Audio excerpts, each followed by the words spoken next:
நேயர்களுக்கு வணக்கம். நம்மோடு பனையரி பாண்டியன் அவர்கள் இணைந்திருக்கிறார். தென்காசியிலே ஆலம்குளம் அந்த பகுதியிலே பனையேறி ஒருவர் காவலர் இசக்கி ராஜா என்பவரால் தாக்கப்பட்டிருக்கிறார். மிக விரிவாக அந்த சம்பவம் பலராலும் இப்போது பேசப்பட்டு வருகிறது. அந்த சம்பவத்துல என்ன நடந்திருக்கிறது, நடைமுறை என்ன, அங்கு நடந்த தவறு என்ன, விரிவாக பேசுவோம் பனையேறி பாண்டியன் அவர்களோடு. அண்ணா வணக்கம்ண்ணா. அனைவருக்கும் வணக்கம். என்னோட பேர் பாண்டியன் பனையேறி. தமிழ்நாடு முழுக்கவே வந்து கடந்த 1 மாத காலமாக இங்க பனையேறிகள் மேல காவல்துறையால மிகப்பெரிய வன்முறைக்கும், அடக்குமுறைக்கும், மனித உரிமை மீறலுக்கும் ஆளாக்கப்பட்டிருக்காங்க. தொடர்ந்து பனையேறிகள் மேல பொய் வழக்கு போடுறது, அவங்கள அடிக்கிறது, ஆ ஸ்டேஷனுக்கு கொண்டு போயிட்டு வச்சு நாள் முழுக்க அங்க வந்து அவங்கள காத்திருக்க வைக்கிறது. அது மட்டும் இல்லாம பெண்கள வந்து அவதூறா, அசிங்கமா பேசுறது, இது போன்ற தொடர்ந்து காவல்துறையுடைய வன்முறைகள் இந்த இந்த ஒரு மாத காலமா தொடர்ந்து நடந்துட்டு இருக்குது. அது எல்லாத்துக்கும் மிகப்பெரிய இதையெல்லாம் விழுங்குற மாரி நேத்து ஒரு சம்பவம் தென்காசி மாவட்டத்துல ஆலங்குளம் பக்கத்துல இருக்கிற ஒரு கிராமத்துல பனையேறி மணிகண்டன் அப்படின்ற ஒரு பனையேறிக்கு வந்து காவல்துறையால சுடப்பட்டிருக்காரு. அ ஆலங்குளம் காவல் நிலையத்தை சேர்ந்த துணை ஆய்வாளர் ஆம் இசக்கி ராஜா அப்படின்ற ஒரு துணை ஆய்வாளர் 4 முறை சுட்டிருக்காரு அவர. அந்த 4 முறை சுட்டதுல 2 குண்டுகள் வந்து அவருடைய 2 கால்லயும் அ தொலைச்சிருக்குது. ஒரு குண்டு அ மணிகண்டனுடைய அண்ணன் மகள் வெளியூர்லேருந்து வந்திருக்காங்க அவங்க. அவங்களுடைய அந்த சின்ன பொண்ணு அவ. அவளுடைய காலுக்கு இடையில வந்து அந்த குண்டு போயிருக்கு. இன்னும் கொஞ்சம் தவறி இருந்தா அவளுடைய உயிருக்கே ஆபத்தா இருந்திருக்கும். அப்படி வந்து அங்க நேத்து ஒரு சம்பவம் நடந்திருக்குது. இது தமிழ்நாட்டையே பெரிய அளவுல உலுக்கியிருக்குது. ஒரு சாதாரண பனையேறி தன்னுடைய வாழ்வாதாரத்துக்காக, தன்னுடைய அன்றாடம் பொழப்புக்காக மரத்துல ஏறி பொழப்பு நடத்துற ஒரு ஒரு பனையேறிக்கு இப்படி ஒரு தண்டனைய வந்து இல்ல இப்படி ஒரு வன்முறைய வந்து இந்த காவல்துறையால் நடத்தப்பட்டிருக்கிறது. அதுவும் இந்த இசக்கி ராஜா என்பவர் ஏற்கனவே நெறைய வழக்குகள்ல நெறைய குற்ற பின்னணியில இருக்கிற ஒரு ஒரு இருந்து வந்த ஒரு துணை ஆய்வாளர் அவரு. அவர் மூலமா இப்படி ஒரு நிகழ்ச்சி நடந்திருக்குது. இது திட்டமிட்டே நடத்துன மாரி தான் எங்களுக்கு தெரியுது இது. ஆ அங்க வந்து தள்ளுமுள்ளு ஏற்பட்டதாவும், அல்லது அங்க தடியால வந்து அந்த காவல்துறை துணை ஆய்வாளர அடிச்சதாவும், அ உருண்டு பிரண்டதாவும் நெறைய செய்திகள் வந்துட்டு இருக்குது. அதெல்லாம் அ ஒரு பக்கம் இருந்தாலும், நாங்க கேட்கிற கேள்வி என்னன்னா, இந்த துணை ஆய்வாளர் எதுக்காக ஒரு பனையேறிய ஆ அங்க வந்து அவர் கல்லு இறக்குறாருன்னா, இல்ல பதநீர் இறக்குறாருன்னா, அது ஆய்வு பண்றாருன்னா, ஒரு காவல்துறை துணை ஆய்வாளர் போ வேண்டிய தேவை என்ன இருக்குது? அதுவும் சட்ட ஒழுங்கு காவல்துறையிலிருந்து அங்க போ வேண்டிய தேவை இல்ல. ஒருவேள அங்க பதநீர் விக்கும்போதோ, இல்ல வந்து கல்லு விற்கும்போதோ, இல்ல ஏதாவது அங்க சட்ட ஒழுங்கு மீறல்கள் ஏற்பட்டிருந்தா, அப்போ இந்த சட்ட ஒழுங்கு காவல்துறையில இருக்கிற இந்த இசக்கி ராஜா அங்க போயிட்டு அவர் வழக்கு பதிவு செய்யலாம். ஆனா, அ அங்க பதநீர் பனைமரத்திலிருந்து பதநீர் இறக்கவும், கல் இறக்குற ஒரு பனையேறி பனையேறி ஆய்வு பண்றதுக்கு, அதுக்குன்னு தனியா இருக்குது. மதுவிலக்கு பிரிவுன்னு சொல்லிட்டு ஒரு ஒரு காவல்துறை பிரிவு இருக்குது. அவங்க போயிட்டு வழக்கு பதிவு பண்ண போறாங்க. இல்ல அவங்க போய் நடவடிக்கை எடுக்க போறாங்க. ஆனா இவர் போ வேண்டிய தேவை இல்லவே இல்ல. இருந்தாலும் இவரு போயிருக்காரு. இன்னொன்னு 2017 பதனி சட்டம் என்ன சொல்லுதுன்னா, 2017 இயற்றப்பட்ட அந்த அரசாணை 42 என்ன சொல்லுதுன்னா, ஒரு பணியேறிய அல்லது பதநீர் இறக்குகின்ற ஒரு பணியேறிய ஆய்வு செய்யணும்னா, என்னென்ன அ முறைகள் இருக்குதுன்னு சொல்லிட்டு அதுல விலாவாரியா அதுல குறிப்பிட்டிருக்குது. ஒரு காவல்துறையிலிருந்து ஆய்வு பண்ண போனாங்கன்னா, காவல் ஆய்வாளருக்கு கீழ இருக்கிற எந்த காவல்துறை அலுவலரும் அங்க செல்லக்கூடாது. அதற்கு மேல இருக்கிறவங்க தான் அங்க போலாம். அவங்க கூட எஸ்ஐயோ, இல்ல கான்ஸ்டபிளோ, ஹெட் கான்ஸ்டபிளோ போலாமே ஒழிய, தனிப்பட்ட முறையில ஹெட் கான்ஸ்டபிள், எஸ்ஐ ஆ இல்ல கான்ஸ்டபிள் இவங்கலாம் வந்து அங்க ஆய்வு பண்றதுக்கு போகவே கூடாது. அப்படின்ற விதி இருக்கும்போது, இவங்க தனிப்பட்ட முறையில இவங்க போயிருக்காரு இந்த எஸ்ஐ. அது மட்டும் இல்லாம, அ பதிவுத்துறையிலேருந்து போனோம்னா, பதிவுத்துறையிலேருந்து ஆய்வு பண்ணணும்னா, ஆ தாசில்தாருக்கு கீழ இருக்கிற யாரும் போகக்கூடாது. தாசில்தாருக்கு மேல இருக்கிற அந்த அலுவலர்கள் தான் வந்து பதனி இருக்கிறவங்கள ஆய்வு பண்றதுக்கு போகணும். அதேபோல லைசென்ஸ் தர டிபார்ட்மெண்ட்ல இருந்து ஆய்வு பண்ண வந்தாங்கன்னா, இணை இயக்குனருக்கு கீழ யாரும் வரக்கூடாது. இப்படியெல்லாம் வந்து இங்க வந்து விதிமுறைகள் இருக்கும்போது, இந்த சட்ட விதிமுறைகள் எல்லாம் பின்பற்றாம, இந்த அ அக்யூஸ்டு இசக்கி ராஜா அவர்கள் வந்து தன்னிச்சையா எந்த விதமான அதாவது ஆய்வாளர் துணை இல்லாம, ஆய்வாளர் கூட வராம, இவர் தனியா போனது மிகப்பெரிய குற்றம், மிகப்பெரிய விதிமீறல், சட்ட மீறல் அது. அத செஞ்சு அத அத அதன் அடிப்படையில தான் அவர் வந்து அங்க போயிருக்காரு. அங்க போனதுக்கு அப்புறமும் அவர் வந்து சட்டம் என்ன சொல்லுதோ அத அவர் செய்யவே இல்ல அங்க. ஒரு பனையேறிய போயிட்டு ஆய்வு பண்றாருன்னா, முதல்ல வந்து அவர்கிட்ட இருக்கிற பொருட்கள கையகப்படுத்தணும். அத அத அத சாம்பிள் எடுக்கணும். அத சாம்பிள் எடுத்து அத சீல் வைக்கணும் அங்க. அதுக்கப்புறமா அவர கூட்டிட்டு வந்து ஸ்டேஷனுக்கு கூட்டிட்டு வந்து, அவர் மேல வழக்கு பதிவு பண்ணி, ஸ்டேஷன் பெயில்லயே அவர் வந்து விட்டுறணும். இதுதான் சட்ட வழிகாட்டுதல். இத எதுவுமே பின்பற்றாம, அங்க போன உடனே இவருடைய அதிகார பலத்த காண்பிக்கிறதுக்காக, அவங்கள அச்சுறுத்தும் விதமாக, அசிங்கமா பேசுறது, சாதி பேர சொல்லி அசிங்கமா திட்டுறது, பெண்கள ரொம்ப அவதூறா திட்டுறது அப்படின்னு அ சட்டம் வழிகாட்டாத பல வேலைகள வந்து அவர் அங்க செஞ்சிருக்காரு. அதோட மட்டும் இல்லாம, துப்பாக்கி எடுத்து சராமாரியா குறிபார்த்து சுட்டிருக்காரு. அந்த பெண் அங்க நின்னுருக்க பெண்ண வந்து குறிபார்த்து சுட்டிருக்காரு. அது தவறி அந்த பெண்ணுடைய காலுக்கு இடையில போயிருக்குது. அதுக்கப்புறமா மணிகண்டன சுட்டிருக்காரு. மணிகண்டன் 2 கால்லயும் வந்து புண்ணடிபட்டு இன்னைக்கு வந்து மருத்துவமனையில சேர்ந்திருக்கார். இப்ப இது வந்து மிகப்பெரிய கண்டனத்துக்கு உரியது இது. தமிழ்நாடு பணியர்கள் பாதுகாப்பு இயக்கம் இந்த நிகழ்ச்சிக்காக இந்த காவல்துறை அலுவலரா இருக்கக்கூடிய இந்த இசக்கி ராஜாவ வன்மையா கண்டிக்கிறோம். ஓகே. நீங்க தமிழ்நாடு பனையர்கள் பாதுகாப்பு சங்கத்தின் மூலமாக தொடர்ந்து இது பற்றி நிறைய பேசி வருகிறீங்க. உழவர்கள் சார்ந்த நிறைய நிகழ்வுகளை, வேளாண் சார்ந்த நிகழ்வுகளை, கண்காட்சிகளை, சந்தைகள் எல்லாம் வந்து நீங்க காட்சிப்படுத்திட்டு வர்றீங்க பல நிகழ்வுகள்ல. ஆனா நீங்க இந்த பனையேறி விஷயத்தை பொறுத்த வரைக்கும் பனையேறிகள் அங்கீகரிக்கப்பட்டிருக்காங்களா? சமீபத்துல ஒரு செய்தி கேள்விப்பட்டேன். யாரோ ஒரு பனையேறி தமிழ்நாட்டுல சட்ட ரீதியாக அங்கீகரிக்கப்பட்டார் அப்படின்னு ஒரு செய்தி கூட வந்தது. அவருடைய விவரம் என்ன? பனையேறும் தொழில் அப்படிங்கிறது அங்கீகரிக்கப்பட்டதா இருக்கா? மத்திய அரசுடைய அமைப்பு சாரா தொழிலாளர் நல வாரியத்துல ஒரு 383 தொழில்கள் வந்து அங்கீகரிக்கப்பட்ட தொழிலா இருக்குது. அந்த அங்கீகரிக்கப்பட்ட தொழில்ல 6வது தொழிலா வந்து கல் இறக்குதல். அதாவது அதுல ஆங்கிலத்துல வந்து டாடி டேப்பர் அப்படின்னு இருக்கு. அப்போ கல் இறக்குறத ஒரு அங்கீகரிக்கப்பட்ட தொழிலா மத்திய அரசு அங்கீகரிச்சிருக்குது. அது மட்டும் இல்லாம FSSAI சான்றிதழ், அதாவது உணவு உணவு தர கட்டுப்பாட்டு நிறுவனம் சான்று அளிக்கலைங்களா? அந்த சான்று கல் இறக்குறதுக்கு சான்றளிக்குது. அதுவும் 5% மேல ஆல்கஹால் இருந்தால் மட்டுமே அது கல்லுன்னு அது சான்றளிக்குது. அது குடிக்கக்கூடிய ஒரு பானம் என்று அவங்க சான்று குடுக்குறாங்க. அது மட்டும் இல்லாம இந்திய அரசுடைய NIN என்று சொல்லப்படுகிற நேஷனல் இன்ஸ்டிடியூட் ஆஃப் நியூட்ரிஷன் என்று சொல்லப்படுகிற இந்தியாவுடைய முதன்மை ஊட்டச்சத்து ஆய்வு நிறுவனம் கல்ல, அதுவும் பனங்கல்ல வந்து முறையா ஆய்வு செய்து அதுல இருக்கிற ஊட்டச்சத்துக்களை ஆய்வு செய்து பட்டியலிட்டு இருக்காங்க. உணவு பட்டியல்ல கல்ல வச்சிருக்காங்க. அதுக்கு ஒரு குறியீட்டு எண்ணம் கொடுத்திருக்காங்க. K001 என்ற குறியீட்டு எண்ணை கொடுத்திருக்காங்க. அப்போ இந்திய அரசு கல் இறக்குவர்களை ஒரு தொழிலாளர்களா ஒரு அங்கீகரிச்சிருக்குது.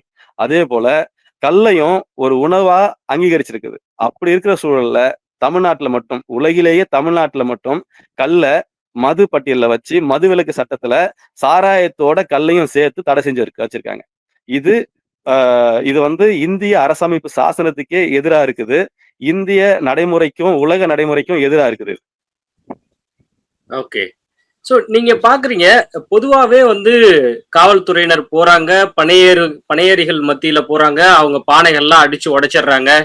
இந்த சம்பவங்கள் ஏன் தொடர்ச்சியா நடக்குது? இதுக்கான அந்த புரோட்டோகால் தான் வந்து இப்ப நீங்க சொன்னது. இருந்தும் இந்த சம்பவம் ஏன் தொடர்ச்சியா நடக்குது?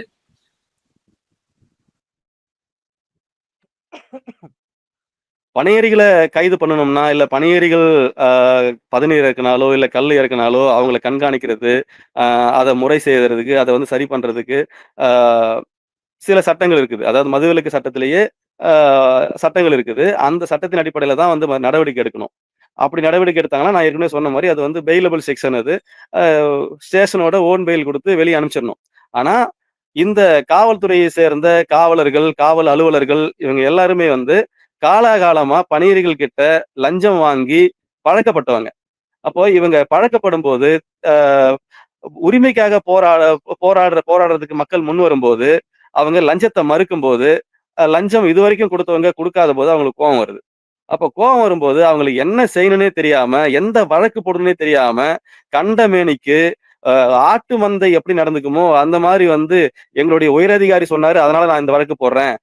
எனக்கு முன்னாடி இருந்த அதிகாரி இதுதான் செஞ்சாரு. நானும் அதனால அதே வழக்கு தான் போடுவேன். அப்படின்ற ஒரு ஆட்டு மந்தை கூட்டம் போல தொடர்ந்து வந்து பொய் வழக்குகள பணியர்கள் மீது இங்க போட்டுட்டு இருக்காங்க.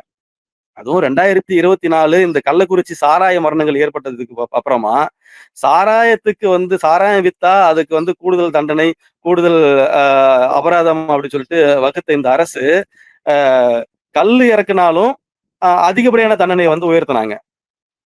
உதாரணமா வந்து அதாவது 3 மாத கால சிறை தண்டனை அல்லது ரூ.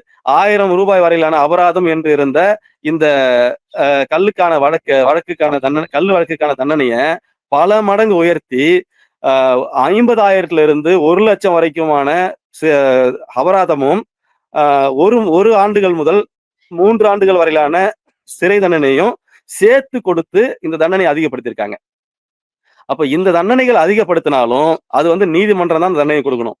ஆ போலீஸ் ஸ்டேஷன்ல அந்த மாரி தண்டனைகள் எதுவும் கொடுக்கக்கூடாது. இல்ல வந்து அந்த மாரி ஃபைனோ இல்ல வந்து எந்த அபராதமும் வாங்கக்கூடாது. போலீஸ் ஸ்டேஷன்ல இருக்கிற அந்த காவல்துறை அலுவலர்கள் அவங்களுடைய வேலைகள் என்னன்னா, ஆ அ சாட்சியங்களோட, அ ஆதாரத்தோட பொருட்கள கைப்பற்றி, வழக்கு எழுதி, வழக்கு பதிவு பண்றது மட்டும் தான் இந்த போலீஸ்காரர்களுடைய வேலையா இருக்குது. ஆனா இவங்க அத செய்யாம, அவங்களுக்கு இந்த 2024 அமெண்ட்மென்ட்ல என்ன பண்ணியிருக்காங்கன்னு கூட தெரியாது அவங்களுக்கு.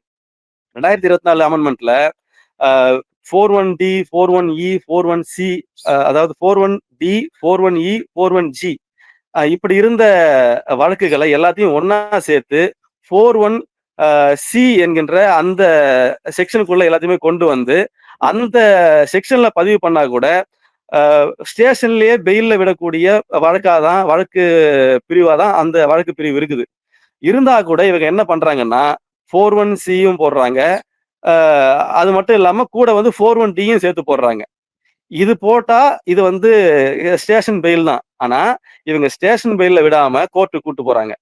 இன்னும் ஒரு சில அ போலீஸ் ஸ்டேஷன்ல 41ஏ அப்படின்ற பணியேறிகளுக்கு பொருந்தாத வழக்க வந்து இங்க போடுறாங்க. 41ஏன்றது அ மது வகைகள், சாராய வகைகள் இவைகள உற்பத்தி பண்ணி இவங்கள தயாரிக்கிறவங்க, இவங்கள விற்பனை பண்றவங்களுக்கு போடப்படுற வழக்கு தான் 41ஏ.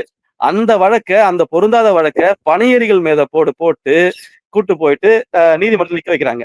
நீதிமன்றத்துல நிக்க வைக்கும்போது நீதிபதிகளும் அத கவனிக்காம செக்ஷன மட்டுமே பார்த்து ஆ தண்டனை வழங்குற, இல்ல வந்து ரிமாண்ட் பண்ற அந்த போக்கு வந்து நீதிபதிகள் கிட்டயும் இருக்குது.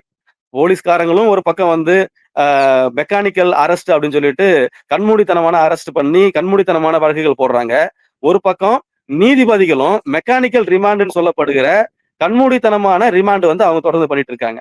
இங்க இ இ பணியேறிகள் பணியேறிகள் வந்து இங்க வந்து இப்போ இப்போ சமீப காலமா அதிகமா ஒடுக்கப்படுறதுக்கு காரணம், பணியேறிகள் தங்களுடைய உரிமையை உணர்ந்து உரிமைக்காக போராடி கொண்டிருக்கிற இந்த இந்த காலகட்டத்துல இது பொறுக்காம இவங்களுக்கு போலீஸ்காரர்களுக்கு வருமானம் வராம அவங்க அவங்க அவங்க ஆத்திரமுற்று இந்த வேலைகள் எல்லாம் செஞ்சுட்டு இருக்காங்க இன்னைக்கு. ஓகே. ஒரு விஷயத்த பார்க்க முடியுது.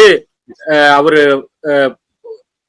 பனையேறி சேட்டு தாத்தா அப்படிங்கிறவரு அவரு அந்த தொழிலை செய்யறாரு. அவருடைய அடுத்த வாரிசுகள் அதை செய்யறது இல்ல. இருந்தாலும் வந்து அதை தொடரணுங்கிறதுக்காக அதை செய்யறாங்க. குறிப்பா மணிகண்டன் தரப்பு வந்து அந்த இடத்துல கணையம் வச்சுட்டு வீட்டுக்கு போயிட்டாங்க.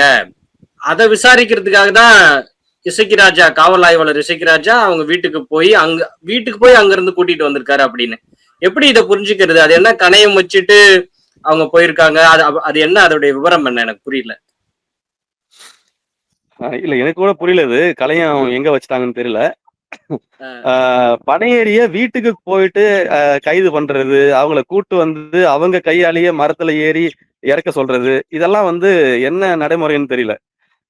ஒரு பனையேறிய கைது பண்ணணும், இல்ல வந்து பனையேறி வந்து கல்லு வச்சிருந்தாலும், இல்ல பதநீர்ல முறைகேடு செஞ்சாலும், அத கண்காணிக்கணும்னா, பனைமரத்தடியில அவர் நேரடியா கல்லு விற்பனையில கல்லு இறக்கறதுல ஈடுபட்டிருந்தா, இல்ல பனையேறியில ப ப பதனி இறக்கறதுல வந்து அவர் முறைகேடு செஞ்சிருந்தா, அப்போ நேரடியா போயிட்டு கையும் களவுமா பிடிச்சு ஆதாரத்தோட, சாட்சிகளோட வழக்கு போடுறது தான் இங்க சட்டம் நமக்கு கொடுத்திருக்கிற வழிகாட்டுதல். அத செய்யாம வீட்டுக்கு போயிட்டு அவரை எழுப்பி கூட்டு வந்து பனைமரத்துல ஏறி இறக்கி காட்ட சொல்லியிருக்கார். அவர் மணிகண்டன் பனைமரத்து மேல ஏறி அந்த முட்டிய வந்து அந்த களையத்தை அவிழ்த்து கவிழ்த்திருக்காரு. கவிழ்க்கும் போது அதுல இருந்து ஒண்ணுமே வரல, ஒண்ணுமே இல்ல. அதுல பதநீரும் இல்ல, கல்லும் இல்ல, எதுவுமே இல்ல. அப்படி எதுவுமே இல்லாத போது அவரை வந்து அசிங்கமா திட்டுறது, அவதூறா பேசுறது, அடிக்கிறது, இல்ல இந்த மாதிரி வந்து துப்பாக்கியால சுடுறது எந்த மாதிரியான அணுகுமுறை இது? இது வந்து இது இது இது ஒரு ரவுடிசம் போல அந்த காவல்துறை நடந்திருக்காங்க. ஓகே. சோ நீங்க அங்க சம்பந்தப்பட்டவங்கள்ட்ட ஏதாவது பேச முடிஞ்சுதா? இப்போ எஃப்ஐஆர் போட்டிருக்காங்கன்னு தகவல் சொல்லப்படுது. தொடர்ந்து இது மாதிரி நடக்காம இருக்கிறதுக்கு ஏதாவது உத்தரவாதம் தர்றாங்களா? பொதுவா என்ன சொல்றாங்க? ஆமா. அங்க வீட்ல குடும்பத்துல இருக்கவங்க கிட்ட பேச முடியல. பக்கத்துல இருக்கவங்க கிட்ட பேச முடிஞ்சது. வழக்குகள் போட்டிருக்காங்க. 296 பி அப்படின்ற ஒரு வழக்கு போட்டிருக்காங்க. அப்புறமா 109 1 அப்படின்ற ஒரு வழக்கு போட்டிருக்காங்க. கொலை முயற்சிக்கான வழக்கு போட்டிருக்காங்க. அப்புறம் பெண்கள அவதூறா பேசுனதுக்கான, அ பெண்கள் முன்னாடி வந்து ஆபாசமா நடந்ததுக்கான வழக்கு போட்டிருக்காங்க. அதுபோல 3 வழக்குகள் போட்டிருக்காங்க. அ அவருக்கு சரியான தண்டனைகள் வந்து கொடுக்கப்படணும். அ பணியேறிகள் அந்த பணியேறி குடும்பத்துக்கு வந்து ஒரு சரியான முறையான இழப்பீடு வந்து உடனே வந்து வழங்கப்படணும். அ ஓகே. இசக்கி ராஜா வந்து தண்டிக்கப்பட வேண்டிய நபர் தான் அவரு. அவர தண்டிக்கும் பட்சத்துல தான் மத்த மாவட்டங்கள்ல இருக்கிற பணியேறிகளுக்கு அ அ இந்த இந்த மாதிரியான அடக்குமுறையில் ஈடுபடுற இந்த காவல்துறை அலுவலர்கள், அவங்க அதிகாரிகள் கிடையாது. அவர்கள் வந்து காவல்துறை அலுவலர்கள். அவங்க இது போன்ற முறைகேடான, சட்டத்துக்கு புறம்பான வேலைகள்ல ஈடுபட மாட்டாங்க. இவருக்கு சரியான தண்டனை கொடுக்கும்போது தான், மற்ற காவல்துறை அலுவலர்கள் அவங்களுடைய வேலைகள அவங்க அவங்க ஒழுங்கா செய்யறதுக்கான ஒரு முன்னுதாரணமா இந்த தீர்ப்பும், இந்த தண்டனையும் இருக்கும் அப்படின்றத நாங்க நம்புறோம் நாங்க. ஓகே. நீங்க தமிழ்நாடு பனையேறி பாதுகாப்பு சங்கம் சார்பாக இயக்கம். சொல்லுங்க. பனையேறிகளுக்கான பாதுகாப்பு அப்படிங்கிறது நிச்சயமாக நீங்க பார்க்கிறீங்க. இந்த சில வருடங்கள்ல என்ன மாரி இசக்கி ராஜா, மணிகண்டனுடைய துப்பாக்கிச்சூடு சம்பவம் மாரி வேற என்ன சம்பவங்கள குறிப்பிட்டு சொல்ல முடியுது? ம், ம். கடந்த சில வாரங்களுக்கு முன்னாடி திருச்சி மாவட்டத்துல சமயபுரம் ஸ்டேஷன்ல சின்னண்ணன் மற்றும் துரைசாமி இந்த 2 பேர போலீஸ் ஸ்டேஷனுக்கு அழைச்சிட்டு போயிட்டு, அந்த 2 பேருடைய ஆடைகளையும் கழட்டி, உள்ளாடைகளோட லாக்கப்புக்குள்ள உட்கார வச்சு அடிச்சிருக்காங்க. அது மட்டும் இல்லாம, அங்கேயே வந்து அந்த ஊர்ல ஒரு இளநீர் வியாபாரி. அவரு அவரு பதநீர் கூட இறக்க மாட்டாரு அவரு. அவரு இளநீர் வியாபாரி. அந்த இளநீர் வியாபாரிய வர வச்சு, இவங்க கூடவே உட்கார வச்சு அடிச்சு, அவரையும் இந்த 2 பேரையும் 3 பேரையும் சேர்த்து, அவங்க மேல 41A அப்படின்ற பொருந்தாத வழக்க போட்டு சிறையில தள்ளியிருக்காங்க. ம். இது போல பல நிகழ்வுகள். இங்க செங்கத்துல ஒரு ஒரு பணியைய அழைச்சிட்டு போயிட்டு, அவங்க மேல வெறும் 41C அப்படின்ற பெயிலபிள் செக்ஷன்ல வழக்கு போட்டு சிறையில தள்ளியிருக்காங்க. தொடர்ச்சியா வந்து இந்த மாரி அ பொருந்தாத வழக்குகள் போடுறது, அ பொருந்தாத ரிமாண்ட் செய்யறது, இது வந்து தொடர்ச்சியா நடந்துட்டே தான் இருக்குது. வன்முறைகள் அப்படின்னும்போது வந்து நெறைய ஆங்காங்க வந்து பணியர்கள அடிக்கிறது நிகழ்ந்திருக்குது. இது எல்லாமே வந்து மனித உரிமை மீறல். இந்த மனித உரிமை மீறலுக்கு யாரும் இதுவரைக்கும் வந்து பெருசா குரல் கொடுத்த மாரி தெரியல. இந்த அ தேர்தல்ல கூட வந்து பணியர்களுக்கு ஆதரவா நாம் தமிழர் கட்சிய தவிர வேற எந்த கட்சிகளும் வந்து கல்லுக்கு ஆதரவா கல் தடை நீக்குவோம் அப்படின்ற ஒரு அந்த தேர்தல் அறிக்கையில இடம்பெற செய்யவே இல்ல. அப்போ பணியேறிகள எந்த இடத்துல வச்சிருக்காங்க, பணியேறிகளுடைய அடையாளங்கள எந்த அளவுக்கு அழிச்சிருக்காங்க அப்படின்றது தான் இதுல தெளிவா தெரியுது. ஓகே. சோ நிச்சயமா இன்னொரு விஷயத்த பதிவு செய்யணும். இந்த ம். மணிகண்டன் துப்பாக்கிச்சூடு சம்பவத்துல இசக்கி ராஜாவை கண்டித்து உரிய நடவடிக்கை எடுக்கணும்னு நாம் தமிழர் கட்சி தலைமை ஒருங்கிணைப்பாளர் சீமான் சொல்லியிருக்கிறாரு. அதே போன்று நாம் தமிழர் கட்சியினர் அந்த சம்பவ இடத்துல போராட்டமும் பண்ணியிருந்தாங்க. அதையும் குறிப்பிடணும். உடனடியாக ம். அழைப்பை ஏற்று இணைப்பில் இணைந்து கருத்தை பகிர்ந்தமைக்கு நெஞ்சார்ந்த நன்றிகள். பனையேறி மணிகண்டன மருத்துவமனைக்கு அழைச்சிட்டு போயிட்டு அங்க அட்மிஷன் போட்டதுக்கு அப்புறமா, ஆ இந்த இசக்கி ராஜா மேல வழக்கு பதிவு செய்யணும். அவருக்கு தண்டனை குடுக்கணும்னு சொல்லிட்டு, அங்க இருக்கிற சொந்தங்கள் எல்லாம் ஒண்ணு சேர்ந்து அங்க போராடுனாங்க. இரவு முழுக்க வந்து அங்க போராடியிருக்காங்க. ஆ குயிலி அக்கா அங்க அங்க வந்து உடனே அந்த இடத்துக்கு போயிட்டு, அங்க இருக்கிற நாம் தமிழர் கட்சியினர் எல்லாம் வந்து ஒண்ணா அங்க சேர்ந்திருக்காங்க. ஆ அங்க இருக்கிற இளைஞர்கள் எல்லாருமே ஆண்கள், பெண்கள் வந்து அன்னைக்கு நேத்து இரவு முழுக்க வந்து அங்க போராடியிருக்காங்க. அவரு இசக்கி ராஜா மேல வந்து வழக்கு பதிவு செய்யணும்னு சொல்லிட்டு போராடியிருக்காங்க. அப்படி அவங்க போராடினத்தின் அந்த விளைவாக தான் இப்ப இன்னைக்கு அவர் மேல வந்து 3-4 வழக்குகள் வந்து பதிவு செய்யப்பட்டிருக்குது. அவங்களுக்கு எல்லாருக்கும் வந்து எங்களுடைய இயக்கத்தின் சார்பாகவும், பணியேறிகள் தமிழ்நாட்டில் இருக்கிற அனைத்து பணியேறிகள் சார்பாகவும், அங்க போராடிய அனைத்து மக்களுக்கும் நாங்க வந்து நன்றி தெரிவிச்சுக்கிறோம். நன்றி. நன்றிங்க. நன்றி.